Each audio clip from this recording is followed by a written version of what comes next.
जी, मैं इस वक्त मौजूद हूँ आर्ट्स काउंसिल ऑफ पाकिस्तान में, जहाँ एसी ऑडिटोरियम है और यहाँ पे एक बहुत बड़ा अवार्ड शो हो रहा है।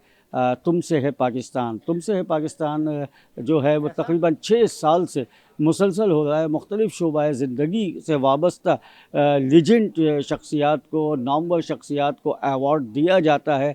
तो इस प्रोग्राम के ऑर्गेनाइज़र जो हैं वो हैं हमारे मुल्क के मारूफ़ एंकर पर्सन साजिद। और साजिद जो है हर साल इस तकरीब को बड़े दिल से लगाते हैं और तुमसे है पाकिस्तान का बताते हैं कि सबसे हैं पाकिस्तान।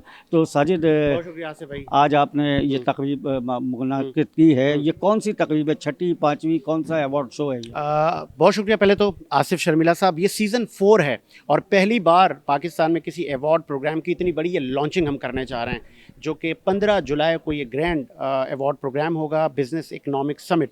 हम जो पाकिस्तान को मईशत के जो चैलेंजेस हैं हमारी है, अपने प्लेटफॉर्म से हम बताएं कि वो कैसे उनका हल करना है। पाकिस्तान के मारूफ इंडस्ट्रियलिस्ट को हम रिकॉग्नाइज़ करते हैं तुम से है पाकिस्तान। मैं मशकूर हूँ अपनी टीम का, बिलखुसूस एहसन महमूद, एजाज़, बहुत सारे लोग हैं हमारी टीम में, नादिया अनवार, बिलाल हुसैन, हम सब ने मेहनत की है, सुहेल। तो ताकि हम अपना हिस्सा डाल सकें। हमारा मौक़िफ़ है, हम क्या कर रहे हैं, हम अपना हिस्सा डाल रहे हैं, हम तमाम इंडस्ट्रियलिस्ट को यहाँ जमा कर रहे हैं, उनसे हम मईशत पे बात करवाएंगे और हम उनको और उनको अप्रिशिएट कर रहे हैं कि वो इंडस्ट्रीज़ को मूव ना करें, वो यहाँ पे इंडस्ट्री का क़याम करें ताकि यहाँ एम्प्लॉयमेंट हो। ज़ाहिर है इंडस्ट्री है तो हमारा मुल्क तरक्की करेगा, और इस वक्त इंडस्ट्री पे जो ज़वाल है उसके हवाले से भी बहुत सी चीज़ें, लेकिन ये ख़ास करके है कि आप उन लोगों की हौसला अफजाई कर रहे हैं, उन लोगों को अप्रिशिएट कर रहे हैं जो कि मुल्क के में रीढ़ की हड्डी होते हैं, बिजनेसमैन। तो आज क्या मुतवक्का है, कौन कौन सी मेहमान खुसूसी आएंगे या इस करम के मेहमान आएंगे जिनको आप अवार्ड देंगे? बहुत चंद नाम। बहुत अच्छा सवाल आपने पूछा। चेयरमैन आबाद अल्ताफ़ ताई साहब आ रहे हैं और पाकिस्तान पीपल्स पार्टी के रहनुमा यासिर बबर साहब आ रहे हैं। उसके बाद राहिल रिंच आ रहा है, अली सकलैन बिल्डर्स के रूरमा शाहिद कादरी साहब आ रहे हैं और KCCI housing and real estate के चेयरमैन आसिफ समसम आ रहे हैं। तो बहुत सारे इंडस्ट्रीज को हमने मदऊ किया और मीडिया की भी बहुत सारा चंक आ रहा है। तो देखें, लेट्स सी। वेल डन जी। आपने सुना जो इस प्रोग्राम के चीफ ऑर्गेनाइज़र हैं हमारे मुल्क का एंकर पर्सन साजिद की बात, कि हम उन लोगों की हौसला अफजाई करें और यकीनन ये एक यादगार अवार्ड शो होगा। मज़ीद आगे लोगों से बात करते हैं। जी, अब हमारे साथ मौजूद है मारूफ बिजनेसमैन और हम उनसे बात करेंगे फरहान साहब से, फरहान फैसल साहब। जी जी। जी फरहान फैसल साहब, आज के अवार्ड शो से आपको क्या तवक्कात, और आपने बड़ा कंट्रीब्यूशन है आपका इस अवार्ड शो के हवाले से, तो आप क्या कहेंगे? देखिए जी, हमारा साजिद भाई के साथ शुरू से माशाल्लाह कंट्रीब्यूशन है, क्योंकि बिज़नेस इकोनॉमिक जो समिट कराई जा रही है, वो यहाँ की जितनी भी बिज़नेस कम्युनिटी है उसको एक ऐसा माहौल देने के लिए ये बनाया जा रहा है सिस्टम, कि जहाँ पे लोग एक दूसरे की अपॉर्चुनिटीज़ को देख सकें और एक दूसरे के लिए आगे सोच सकें, प्लानिंग अच्छी कर सकें, ताकि हमने इस मुल्क को आगे लेके चलना है। और सबसे पहले ये जो हमारा सिस्टम है, इसमें हमने बहुत सारे बिजनेसमैन लोगों को देखना है, उनकी अपॉर्चुनिटीज़ को देखना है और आगे से आगे मज़ीद इनको बेहतर करते जाना। और ये इस जो सिस्टम है उसका हिस्सा है, जिसमें साजिद भाई ने माशाल्लाह बड़ा, मैं इनको अप्रिशिएट करता हूँ कि इस माहौल में भी ये इन बिजनेसमैन कम्युनिटी को लेके आगे चल रहे हैं और इनके लिए फ्यूचर की चीज़ें डिज़ाइन हो रही हैं। ये बड़ी आपने बात की है, और आपको नाज़रीन एक बात मैं आपको बताते चलूँ, दुनिया का सबसे पहला जो अवार्ड शो था वो बिज़नेस कम्युनिटी ने शुरू किया था, आस्कर अवार्ड। आस्कर अवार्ड सिर्फ बिजनेसमैनों के लिए था जो कि बिजनेसमैन होते थे और दुनिया में वो अपना तारुफ एक रखते थे। उसके बाद रफ्ता रफ्ता वो अवार्ड तब्दील होता चला गया, शोबिज़ की तरफ चला गया और मुख्तलिफ़ शोबाए ज़िंदगी से वाबस्ता लोगों को वो अवार्ड देने लगे। लेकिन ये जो रीढ़ की हड्डी है, हमारे मुल्क की जो रीढ़ की हड्डी, मैं हमेशा यही कहता हूँ, बिजनेसमैन हमेशा हर शख्स की चाहे वो स्पोर्ट्स से ताल्लुक़ रखता हो या शोबिज़ से ताल्लुक़ रखता हो या दीगर शोबे से, हौसला अफजाई होती है। लेकिन जो कि इस मुल्क के लिए अहम काम कर रहे होते हैं वो होते हैं बिजनेसमैन। ज़ाहिर है हमारी इकनॉमी जब आगे बढ़ेगी, हमारा बिज़नेस आगे बढ़ेगा तो हमारा मुल्क खुशहाल होगा। तो आज ये आपको कैसा महसूस हो रहा है, ये अवार्ड आप हासिल करेंगे? ज़बरदस्त, मुझे तो बड़ी ज़बरदस्त खुशी हो रही है, क्योंकि जो ये अवार्ड है इसका नाम जो है तुमसे है पाकिस्तान। इसका मतलब है ये पाकिस्तान उन लोगों से है जिन लोगों ने इसको आगे बढ़ाना है, जिन लोगों ने इसके लिए फ्यूचर को डिज़ाइन करना है। बड़ी खुशी महसूस हो रही है। हमें इस ऑनर देने के लिए साजिद भाई ने हमें ऑनर दी है, और इंशाल्लाह हम इनके लिए नेक ख्वाहिशात मज़ीद जितना भी हमारा कोलैबोरेशन हो सकता है इनके साथ हम ज़रूर करेंगे। Thank you very much sir, बहुत बहुत शुक्रिया आपका। जी नाज़रीन, आपने बात सुनी, और इसके बाद मज़ीद बहुत से लोग हैं जो यहाँ अवार्ड लेने आ रहे हैं, हम उनसे भी बात करेंगे। इतनी खूबसूरत तकरीब का आगाज़ इन नामों के साथ करता हूँ कि मैं तो पंजतन का गुलाम हूँ, मैं तो पंजतन का गुलाम हूँ। तो प्रोग्राम का बाकायदा आगाज़ करते हैं जी नेशनल एंथम के साथ।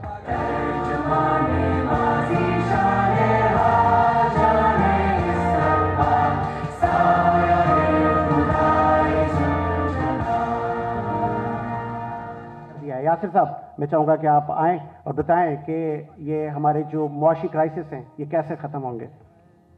ये दुनिया के नक्शे पे एक वाहिद मुसलमान मुल्क है जो इस्लाम का अलम सरबुलंद करे खड़ा हुआ है। तो इस मुल्क को दुनिया की कोई भी ताकत कुछ नहीं कर सकती, और इंशाल्लाह इस मुल्क को हम मिल के बनाएंगे। अपनी पहचान बाद में कुरान पहले।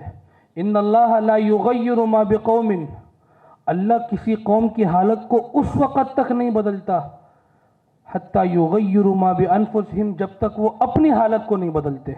जो जॉब होल्डर्स हैं, जो छोटे छोटे लोग हैं, अपना छोटा छोटा बिजनेस करके छोटे छोटे मामलात को आगे लेकर बड़े बिजनेसेस की तरफ आएँ। इंशाल्लाह इससे हमारी मईशत बेहतर होगी, इस्तेकाम बेहतर होंगे। तो मैं अपने ताजिरों से यही कहूँगा कि अभी आगे जो है रमज़ान का महीना आ रहा है, और वो जिस हद तक पाकिस्तान की आवाम को रिलीफ दे सकते हैं तो वो अपने तौर पर रिलीफ दें, क्योंकि मैं एक सहाफ़ी हूँ और मैं अवामी नुमाइंदगी करूँगा और आम आवाम की बात ही करूँगा और न्यूट्रल बात करूँगा, क्योंकि मेरा किसी सियासी और मजहबी जमात से ताल्लुक़ नहीं है। क्या आप लोगों को पता है कि हर साल 70 से 80 हज़ार एजुकेटेड नौजवान जो हमारे मुस्तकबिल है, जो हमारा मुस्तकबिल है, बाहर जा रहा है। बैठे होंगे हम यहाँ पे, सुनेंगे, टॉक शोज देखेंगे, हमारे रेस्पेक्टेबल पॉलिटिशियंस हैं, मुख्तलिफ बिजनेसमैन हैं, उनकी बातें सुनेंगे और क्रिटिसाइज करेंगे। मैं आज आपसे पूछता हूँ हर एक बच्चे से, आपने क्या किया पाकिस्तान के लिए? तो मैं फिर ये तवक्को करूंगा, डिस्पाइट दैट कि किस पार्टी की गवर्नमेंट आती है, कुछ आती है, लेकिन हम सबको एक ही मोटिव रखना चाहिए जो साजिद भाई का मोटिव है कि तुमसे है पाकिस्तान। नापा के फेमस आर्टिस्ट उन्होंने बड़ी मेहनत की है, तो मैं उनको दावत दूंगा।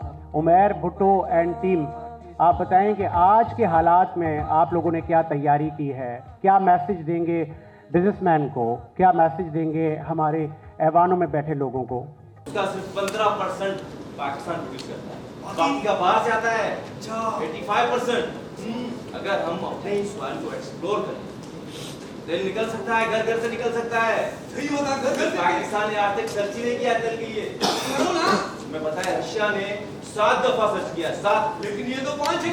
अच्छा, बोल देने अगर हम अपने सवाल को एक्सप्लोर करेंगे तो ना सिर्फ हम अपने लिए यूज करेंगे, दुनिया को एक्सपोर्ट करेंगे। अच्छा, बड़ी इंडस्ट्रियां लगाएगा यहाँ पे। हाँ, गुड। अच्छा, वर्करों के लिए क्या करेगा, एम्प्लॉइज के लिए क्या करेगा? आ रहा है ना, उसके आ रहे हैं, लेबर के लिए। तो मैं समझता हूँ अल्हम्दुलिल्लाह इस मुल्क में अल्हम्दुलिल्लाह मैं समझता हूँ कुछ होना नहीं है और अच्छा ही होगा इंशाल्लाह ताला। Things will be better again, हम अच्छी पोजीशन पे आएंगे इंशाल्लाह ताला। सारी चीज़ें इस वक्त वर्स्ट पोजीशन है, लेकिन इंशाल्लाह ताला उम्मीद है कि अच्छा टाइम आएगा। दूसरा, आपने कहा कि जो कंस्ट्रक्शन के लिए कहा आपने, जो सीरिया नहीं ख़रीदा, देखें हमारा मकसद होता है कि हम लॉन्गर विजन पे सोचें इस मुल्क के लिए, इसकी आवाम के लिए, लोगों के लिए। कि जो हम जो काम करते हैं वो इस लोगों को घर प्रोवाइड करते हैं। 3 चीज़ें होती है, रोटी, कपड़ा और मकान। देखिए हम लोग सियासतदान तो है नहीं, हम लोग बिजनेसमैन हैं, और एक एसोसिएशन को हेड करना कि हमारे इतने लोग हैं जो 1/3 ऑफ द GDP कंट्रीब्यूट करते हैं। तो हमने कहा कि इतनी अनफिनोमिनल प्राइस LCs खुल नहीं रही हैं, तो बेहतर है कि हम किसी से कन्फ्रंटेशन नहीं करें और हमारे मेंबर्स को कहें कि थोड़ा स्लो डाउन हो जाए। और आप एक काम करेंगे, थोड़े टाइम के लिए अगर हम आयरन बंद कर देते हैं तो हम देखते हैं कि कहाँ इसकी प्राइस आती है। तो अल्हम्दुलिल्लाह इसका थोड़ा हमको बेनिफिट हुआ, जो कि एकदम कार्टेल था, तो हमको 270-71 में, और आज भी हमको 265-66 में अल्हम्दुलिल्लाह वो आयरन मिल रहा है हमारे मेंबर्स को, जो एक बहुत बड़ी अचीवमेंट है मैं समझता हूँ। जो आजकल की इकनॉमिक सूरत हाल है वो हम सबके सामने है। देखिए हमें चंद चीज़ों पे गौर करना होगा। हम बार बार बात करते हैं कि इकनॉमिक सिचुएशन जब ख़राब होती है तो सरमायादार मुल्क से चला जाता है। नहीं, ऐसा नहीं होता, बल्कि सरमायादार की प्रायोरिटीज़ तब्दील हो जाती हैं। हमने इसी मुल्क में अभी हालिया दिनों में फॉरेक्स की ट्रेडिंग देखी, लोगों ने डॉलर्स में पैसा खासा इन्वेस्ट किया। हमने ये भी देखा कि लोगों ने गोल्ड परचेज़ करना शुरू किया। और अनफॉर्चुनेटली इसी माशरे में हम ये भी देखते हैं कि अगर प्याज और आलू की किल्लत हो गई तो लोग वहाँ इन्वेस्टमेंट शुरू कर देंगे। तो अनफॉर्चुनेटली मैं ये समझता हूँ कि हमारे यहाँ इक़दार की कमी तो है ही, लेकिन साथ साथ जो सिस्टम है हमारे यहाँ जो काम कर रहा है उसका भी कंट्रोल बहुत कम दिखाई देता है। और ये सिस्टम इन प्लेस करने की बहुत ज़्यादा ज़रूरत है। दूसरी जानिब अनफॉर्चुनेटली ये जो रियल इस्टेट, कंस्ट्रक्शन और ये शोबा जो है हमारा, इसके हवाले से जो एक माइंडसेट डेवलप हो गया वो बड़ा एक ख़तरनाक किस्म का माइंडसेट है, जिसमें हम बार बार बात करते हैं कि ये नॉन प्रोडक्टिव सेक्टर है। मुझे नहीं समझ में आती जिसको आजकल प्रायोरिटाइज़ किया जा रहा है डॉलर की ख़रीदारी को या गोल्ड की ख़रीदारी को, इससे कितनी एम्प्लॉयमेंट जनरेट होती है। मेरी शायद अकल महदूद है इसमें, इस चीज़ को समझने से कासर है। साथ साथ उससे कितनी इंडस्ट्रीज चल रही होती हैं ये भी मैं समझने से कासर हूँ। लेकिन रियल एस्टेट के हवाले से मैं आपको ये बताऊं कि सिर्फ पाकिस्तान नहीं बल्कि दुनिया भर में इसकी बड़ी वेटेज है। बहुत सारी ऐसी वेस्टर्न कंट्रीज़ हैं जो कि बाकायदा सिटीजनशिप ऑफर कर रही हैं अपने पास रियल एस्टेट इन्वेस्टमेंट्स करने पे। एक ही बनेगा तो तू कैसे बन सकता है? मैं लेता। अबे पूरी बात तो सुन ले करीब। सुना यार। टाइकून का नाम सुना है? टाई का नाम सुना है? टाइकून का नाम सुना है? Business tycoon. क्या ले रहे हो? Business tycoon. पाकिस्तान का सबसे बड़ा बिजनेस टाइकून बनना चाह रहा हूँ। अच्छा, क्या करेगा? सुन, मेरे पास ऐसे आइडियाज हैं। एक्सपोर्ट जाके ना उससे पानी मांगो। तुम्हें पता है पाकिस्तान एक्सपोर्ट से सिर्फ 25 बिलियन जा पानी ले जाता है। सिर्फ फुल पानी हो जाए। कैसे बढ़ेंगे? कैसे? लेकिन जा हम 1000 बिलियन तक पहुंचा सकते हैं। मेरे पास आइडियाज है कि ये ना पता। सुन, क्लोथिंग कपड़े। पाकिस्तान कपड़े बनाता है लो क्वालिटी के बनाता है। अच्छा, इंटरनेशनल क्वालिटी के नहीं बनाता। अगर हम इंटरनेशनल क्वालिटी के कपड़े बनाएं पूरी दुनिया में एक्सपोर्ट करें डिजिटल मार्केटिंग के जरिए, ट्रेडिशनल वे में नहीं। सुन, बता कितना रेवेन्यू जनरेट हो सकता है? पूरी दुनिया में पाकिस्तान का एक ब्रांड होगा कपड़ों का। और क्या कर सकता है कपड़ों के अलावा? ऑयल लगा लेगा। नहीं, गाड़ी चलने वाला वो पेट्रोल। हाँ, तुम्हें पता है पाकिस्तान में जितना पेट्रोल इस्तेमाल होता है ना उसका सिर्फ 15% पाकिस्तान प्रोड्यूस करता है, बाकी का बाहर से आता है। अच्छा, 85%। अगर हम अपने इस सवाल को एक्सप्लोर करें तेल निकल सकता है, घर घर से निकल सकता है। सही बता, घर पाकिस्तान ने आज तक सर्च ही नहीं किया तेल के लिए। तुम्हें पता है रशिया ने 7 दफा सर्च किया, 7, लेकिन ये तो 5 है। अच्छा, अगर हम अपने प्लान को एक्सप्लोर करेंगे तो ना सिर्फ हम अपने लिए यूज करेंगे दुनिया को एक्सपोर्ट भी करेंगे। अच्छा, बड़ी इंडस्ट्रियां लगाएगा यहाँ पे। हाँ, गुड। अच्छा, वर्करों के लिए क्या करेगा? एम्प्लॉइज के लिए क्या करेगा? आ रहा है ना, क्या आ रहा है? लेबर के लिए बता। बोल दिया कि ईवी का नाम सुना है? ईवी का नाम नहीं तो बीवी का नाम सुना है? वो तो तुझे घास ही नहीं डालती। सुन, इलेक्ट्रिकल व्हीकल्स वो क्या होता है? बिजली से चलने वाली गाड़ियां। यहाँ पे पाकिस्तान में? हाँ, सही बात है। कहते हैं आजकल गाड़ियां यहाँ पाकिस्तान में कैसी है?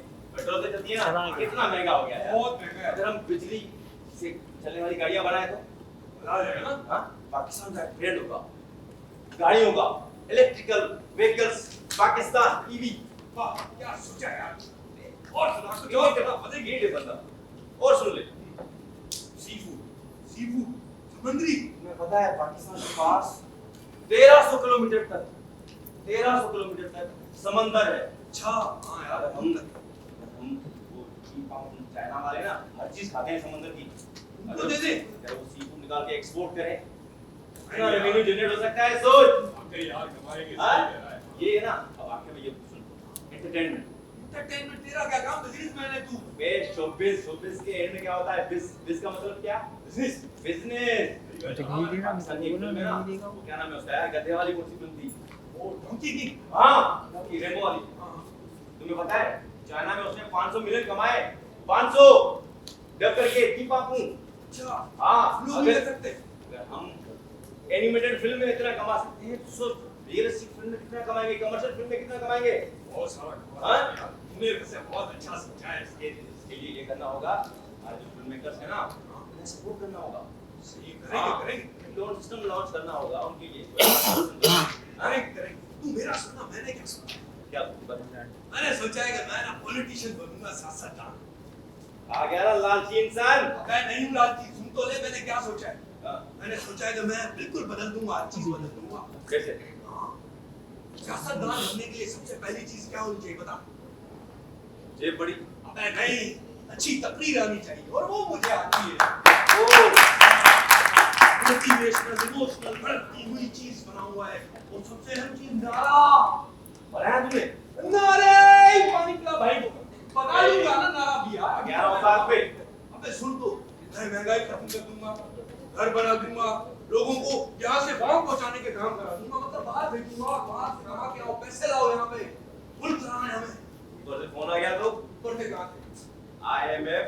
ऊपर से फोन आ गया तो हेलो जी सर, जी सर बिल्कुल ठीक चल रहा है।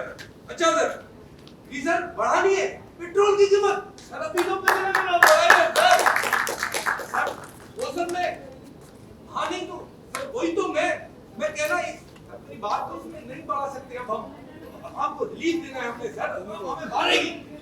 अच्छा सर नो मोर सर, नहीं मेरा मतलब है कि अच्छा सर चले सर, बढ़ा लेंगे सर, कोई मसला नहीं है सर, हो जाएगा। निकल गई ना। बड़ी लंबी लंबी छोड़ रहा था, ये करूंगा वो महंगाई खत्म कर लूंगा।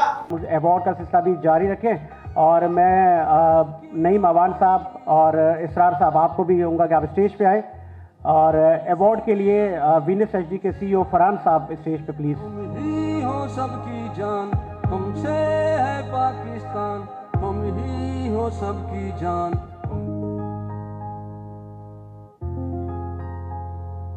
उसके बाद साजिद अली अब्बासी साहब भी स्टेज पे आए, अपना एक टोकन ऑफ अप्रिसिएशन लें।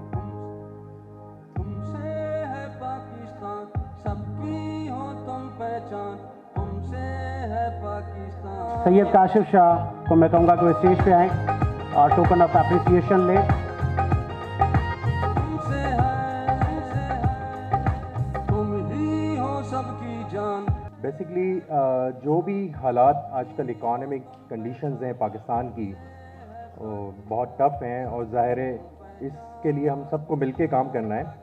अब बात हो रही थी मुख्तलिफ सेक्टर्स की, तो हमारा जो मेरा ताल्लुक़ है वो रियल इस्टेट या इंजीनियरिंग सेक्टर से है। मेरा मानना ये है कि जो पाकिस्तान की तरक्की होगी या जो भी इकनॉमिक सिचुएशंस इम्प्रूव होंगी और आगे चल के हम अपने मुल्क को किसी उन मुल्कों की फहरिस्त में खड़ा कर सकेंगे जो कि आज तरक्की याफ्ता कहलाते हैं, तो हमें तमाम सेक्टर्स में काम करना होगा। उसमें एक रियल इस्टेट जो सेक्टर है, एक इंडस्ट्री का दर्जा इसको देना होगा और यही एक वो सेक्टर है जो कि बहुत सारी जॉब्स क्रिएशन करता है। बट हमें ये देखना है कि रियल इस्टेट जो सेक्टर है सिर्फ उसका नाम हाउसिंग नहीं है या उसका नाम सिर्फ बिल्डिंग्स बनाना नहीं है। रियल इस्टेट बेसिकली एक पूरी ज़मीन है जो हमारे पास पाकिस्तान की मौजूद है, जिसके अंदर एग्रीकल्चर भी है, इंडस्ट्रीज़ भी हैं और उसके साथ साथ हाउसिंग और दूसरी शोबे भी शामिल हैं जो उस पर काम किया जा सकता है। तो हमें बेसिकली पाकिस्तान एक एग्रीकल्चर कंट्री है। जब एग्रीकल्चर होगा तो हमारी फूड नेसेसिटीज़ पूरी होती हैं, उसके बाद ज़ाहिर है फिर लोगों को रहने के लिए घर चाहिए। जो भी बंदा पाकिस्तान में या इधर पैदा होता है उसको कम से कम एक कमरा तो चाहिए। तो इस तरीके से हमें देखना पड़ेगा कि रियल इस्टेट को हम किस तरह ऊपर ले जा सकते हैं तमाम सेक्टर्स के साथ मिला के। भरपूर क्लैपिंग सलीम सचवानी साहब के लिए। तुमसे पाकिस्तान एक ऐसा शो है जिसमें मुल्क की मसाइल पर, मुल्क की इकनॉमी पर इस तरह खुलकर बात कर सकते हैं जो दूसरे प्रोग्राम्स में नहीं कर सकते। हमारी इकनॉमी का सबसे बड़ा मसला हमारा यह है कि आमदनी 98 और खर्चा रुपया 49 खरब और 28 अरब रुपए जो है हमारे जो अशराफिया है जो वो मुख्तलिफ मरातों की सूरत में हमसे ले लेती है। इसके अलावा करप्शन इसके अलावा है। तो आप बताएं जब हमारे बजट का 60% हिस्सा हमारी मरातों में चला जाएगा तो हमें क्या मिलेगा, क्या हमारे नसीब में आएगा, क्या अवाम की नसीब में आएगा। यानी 20 लाख लोग जो है मराते ले रहे हैं और 20 करोड़ लोग जो है वो महंगाई की चक्की में पिस रहे होते हैं और वो 20 करोड़ जो महंगाई की चक्की में पिस रहे होते हैं वो उनका मजदूर भी जो है वो टैक्स पे कर रहा होता है। और मजदूर किस तरह टैक्स पे कर रहा होता है, बस में सफ़र करता है पेट्रोल की मद में टैक्स पे कर रहा है, माचिस की डिब्बियाँ खरीदता है उसके अंदर टैक्स पे कर रहा है। तो जब तक हम अपने सिस्टम को बेहतर करने के लिए काम नहीं करेंगे, जब तक रूल ऑफ लॉ और करप्शन के लिए काम नहीं होगा, उस वक्त हमारी मुल्क आगे नहीं जा सकता। अली सकलैन के रुए रवा शाहिद कादरी साहब आउट ऑफ कंट्री थे, उनकी जगह उनकी नुमाइंदगी करेंगे राना नुमान इस्लाम। मैं राना नुमान को भी दावत दूंगा कि वो आएँ और चंद अल्फाज कहें तो टोकन ऑफ अप्रिसिएशन हम दें। इकॉनमी के लिए भी मैंने सुना, बिजनेस ग्रोथ के लिए भी सुना, रियल स्टेट सेक्टर के लिए भी सुना, बिकॉज हम रियल स्टेट सेक्टर से हैं। तो मैं सिर्फ इतना कहूँगा कि रियल स्टेट सेक्टर पाकिस्तान की रीढ़ की हड्डी है और रियल स्टेट सेक्टर 72 इंडस्ट्रीज़ चलाता है, मोर देन 72 इंडस्ट्रीज़। तो मेरा ख्याल है कि हमें पाकिस्तान को और जो लोग बैठे हुए हैं इस मुल्क की नुमाइंदगी कर रहे हैं, उन लोगों को रियल स्टेट सेक्टर के लिए कुछ अच्छे इक़दाम करने चाहिए जिससे हमारी इकॉनमी के अंदर एक अहम बूस्ट आएगा। तो साजिद साहब के लिए बेस्ट विशेस है, शाहिद कादरी साहब की तरफ से, हमारी तरफ से तुमसे पाकिस्तान अवार्ड शो जो कि रियल स्टार्स हंट कर रहा है, तो बेस्ट विशेस हैं शाहिद। मुनीर मेमन साहब को मैं दावत स्टेज दूंगा। मैं सिर्फ यहाँ पे इतना बता दूं, डॉक्यूमेंट कर दूं कि जो सी फूड इंडस्ट्री है, आप उसकी एक्सपोर्ट्स की बात ना करें, उसकी एक्चुअल एक्सपोर्ट्स अगर उसी को सही तौर पे काउंट कर लिया जाए तो ये पाकिस्तान के लिए एक बहुत बड़ी इंडस्ट्री हो सकती है। ये कहा जाए कि $1 बिलियन इंडस्ट्री है तो गलत ना होगा। पाकिस्तान की एक और बड़ी इंडस्ट्री कंस्ट्रक्शन की बात करें, काफ़ी सारे यहाँ पे मेहमान मौजूद हैं जो कि कंस्ट्रक्शन सेक्टर से वाबस्ता हैं। एक बात बिल्कुल ये भी दुरुस्त फरमाई कि कंस्ट्रक्शन सेक्टर का ताल्लुक 72 अलाइड इंडस्ट्री से है, लेकिन ये कंस्ट्रक्शन इंडस्ट्री की ही मेहरबानी है कि ये सिर्फ कराची को नहीं, कराची में एक जगह है हसन स्क्वायर पे मकाम है और उसके ज़रिए इस्लामाबाद तक को चलाने में अपना किरदार अदा करता है। यहाँ जो लोग आए माशाल्लाह से, इंडस्ट्रियल आए, ताजिर आए, मिनी ताजिर आए, उलमा कराम भी मैंने देखे, माशाल्लाह से वकूला भी देखे। यहाँ पर हर वो समाजी सियासी लोग यहाँ मौजूद थे। ये कोई छोटी बात नहीं है कि एक अम्ब्रेला के नीचे ऐसे हालात में जब गुर्बत, महंगाई और बेरोज़गारी हो कि सबको एक जगह इकट्ठा करें, लेकिन नाम प्रोग्राम का रखा है तुमसे है पाकिस्तान। हालांकि यहाँ जितने लोग मौजूद हैं ये सारे इस मुल्क के अंदर ये हीरोज़ हैं। यहाँ इसका स्लोगन ये होना चाहिए था कि हमसे है पाकिस्तान, क्योंकि हम हैं तो पाकिस्तान है और हम हैं तो पाकिस्तान चलता है। MF रूमी इंटरनेशनल के रुए रवा CEO साकिब रूमी साहब को और टोकन ऑफ अप्रिसिएशन है लास्ट, और फिर हम भरपूर एंड जी फैसला। जापान के एम्बेसडर से मेरी मुलाकात हुई, वो कह रहा था कि आपके टेक्सला का जो है म्यूज़ियम, वहाँ जो गंदारा आर्ट्स है, वहाँ जो आपके बुत हैं, वहाँ पर जो मोनूमेंट्स है, अगर आप हमें अलाउ कर दें तो 2 जहाज़ डेली जापान से आए, क्योंकि वो बुतों की पूजा करते हैं और आपको पता है वो बुतों को मानते हैं। तो वो कहते हैं कि हमारे पास इतना पोटेंशियल है पाकिस्तान में, आपके पास दरिया है, आपके पास समंदर है, आपके पास रेगिस्तान है, आपके पास K2 है, लेकिन आपको इरादे आपके लोगों के कमज़ोर हैं और इसमें हम अपने आप मीडिया को भी शामिल करते हैं। वो कहते हैं कि मीडिया जो है आपकी पॉजिटिव इमेज कम दिखाता है। तो हम सबको चाहिए कि हम पाकिस्तान के लिए हमेशा बात करें, पाकिस्तान का पॉजिटिव इमेज दिखाएं। पाकिस्तान को तोड़ने की बातें होती हैं, पाकिस्तान को कमज़ोर करने की बातें होती हैं। अख्तर यूनुस अरफा साहब को मैं खुशामदीद कहूँगा कि वो स्टेज पे आएँ। चेयरमैन मेमन लीडरशिप अख्तर यूनुस अरफा साहब। हम जो भी इस कंट्री में, इस शहर में जो लोग अच्छा काम कर रहे हैं उनको ये अप्रिशिएट करते हैं। इससे एक लोगों में इंकरेजमेंट होती है। दूसरा, जितने यंगस्टर है, जितने लीडर हैं जो अपने कुछ काम से इस मुल्क की खिदमत कर रहे हैं, वो अप्रिशिएट होते हैं। तो साजिद भाई, ये बड़ा अच्छा काम है। और जो आज ये हालात चल रहे हैं, इतने गमगीन जो हालात हैं, उसमें यही है कि इस तरह के जो फोरम है वो बढ़ने चाहिए, जिससे कम्युनिटी को बड़ा फ़ायदा होता है, सोसाइटी को बड़ा फ़ायदा होता है। बहुत शुक्रिया साकिब रूमी साहब। अलीम चामड़िया को मैं दावत स्टेज दूंगा। चामड़िया रिलेटर के रुए रवा नुमान अब्दुल मजीद साहब स्टेज पे आए please, token of appreciation receive करें।